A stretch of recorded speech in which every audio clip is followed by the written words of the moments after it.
The beginning of all things is having a picture, a vision of what kind of a life you want to live. Picture yourself 10 years from now. What do you look like? In your ideal picture, what do you look like 10 years from now?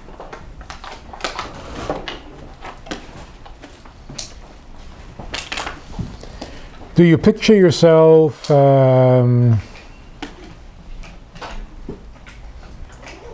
sitting on a beach somewhere with very expensive sunglasses? Is that your picture of the future?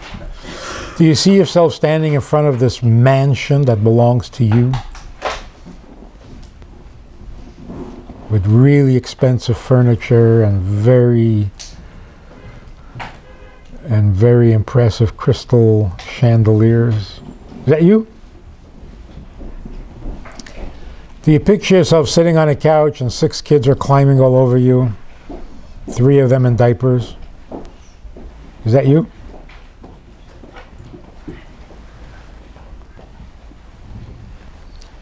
Create a mental picture of what your life is going to be. Because if you know what it's going to be, then you know what to do to get there. If you have no idea of what your life is going to be like, then how do you prepare for it?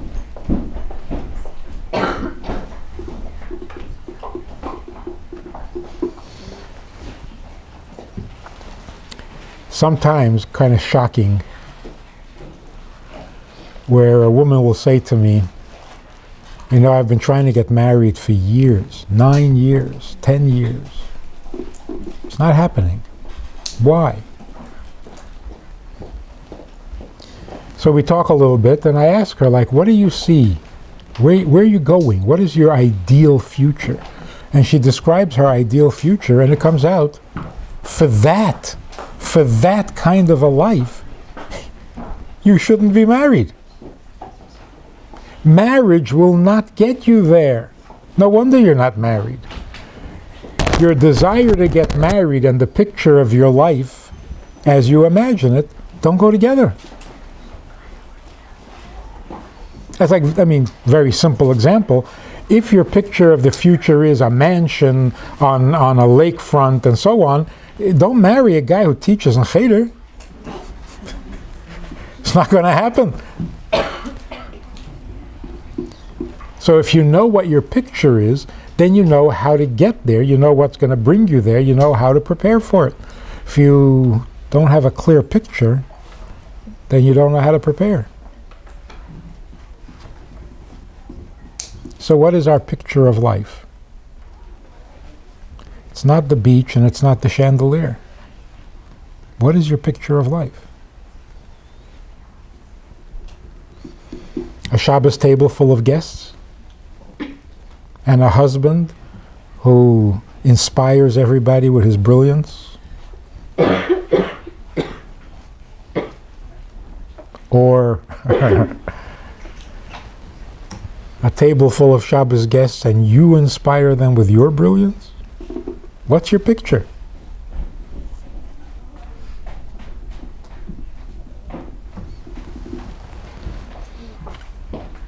It's important for 2 reasons, aside from the practical. One is, marriage means sharing your life with another person. If you have no idea what your life is, what are you sharing? The romantic notion of marriage, you'll find somebody you love to pieces, and you'll get married, and you'll just love each other to pieces. And then what? That's not a plan. A plan means I have a life I want to live, I have something I want to accomplish, and it would be a lot more fun to do it with someone than to do it by myself. What is that plan? What's your vision? What's your picture? What are you going to share with another person? Love? That's a puppy. You buy a puppy and you love it. And then what? And you love it. And then what? Nothing. You don't build a life with a puppy. You just love it.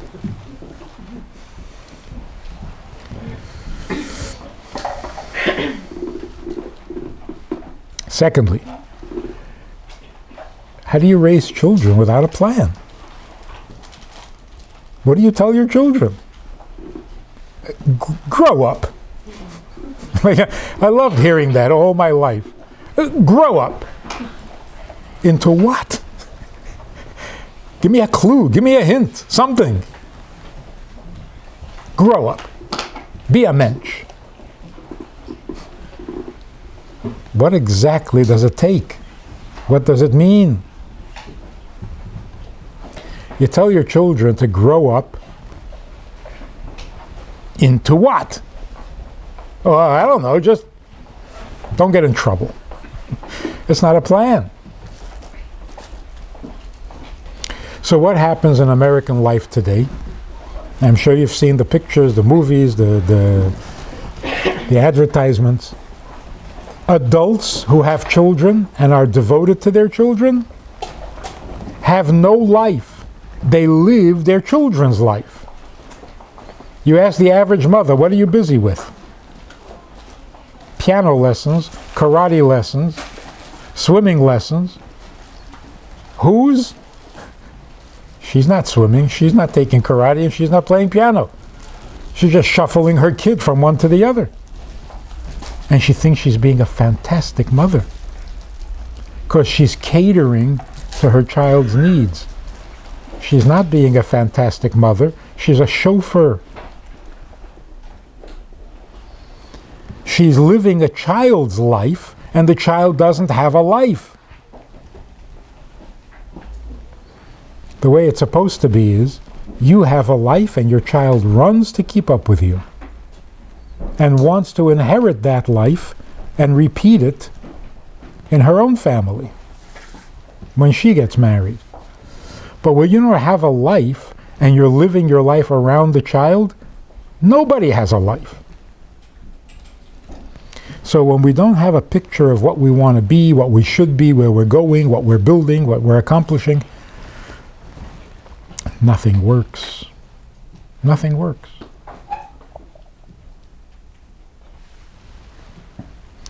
So what should we be imagining? What are we supposed to be accomplishing? What is life?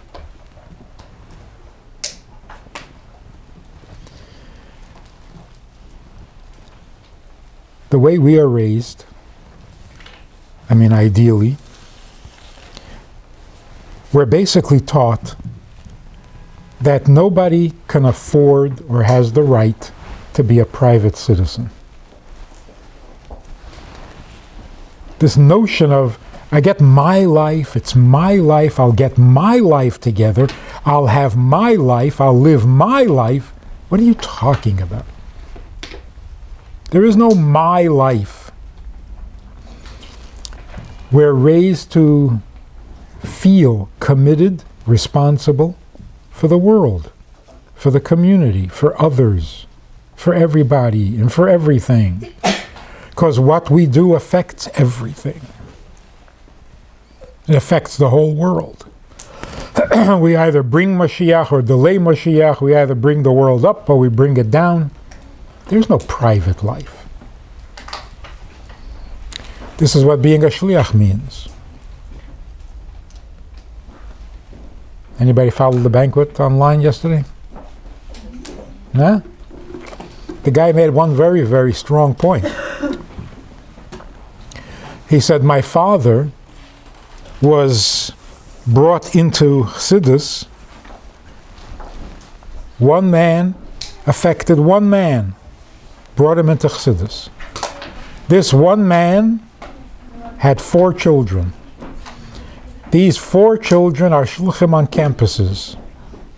Last Friday night, these 4 children together had 392 people at their Shabbos table. One man talked to one man, and look what happened.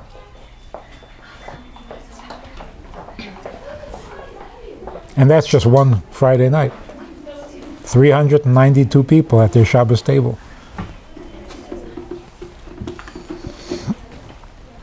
That's how we are raised. People in other communities have their Yiddishkeit. They practice it at home, they teach it to their children, and they're done. They feel no obligation.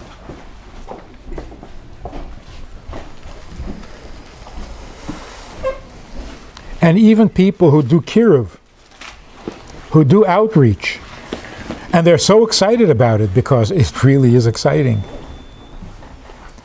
They don't feel obligated. As soon as they lose interest, they quit. If there's no money in it, they quit.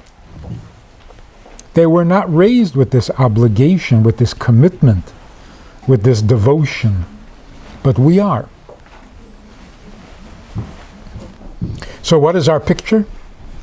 Our picture is we're going to create a Hasidic home, and everyone who sees it, everyone who goes by it, everyone who is exposed to it will be inspired. That's your goal. The rest is commentary.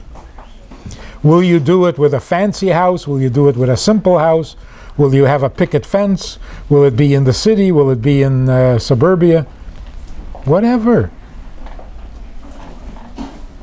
Those are just details. The plan is, when people walk into your house, they will be inspired. Inspired by what?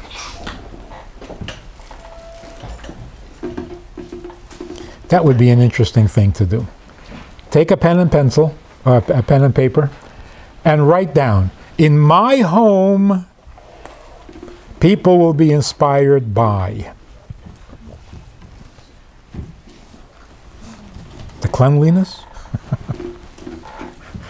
In my home, people will be inspired by the furniture, by the tasteful interior design. What will they be inspired by? If they're not inspired, you're failed. If people walk into your home and they say, okay, no good. They have to be inspired. The question is, by what? And this can be different for different people. Legitimately different.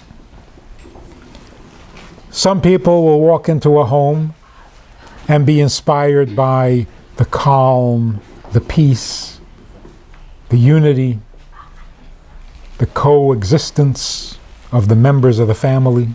That's inspiring. Some people's homes will inspire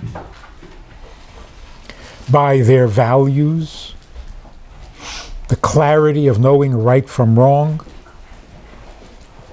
Some people's homes will inspire by the selflessness. Always have guests, you're always available for other people. How inspiring. So there are different things that can inspire.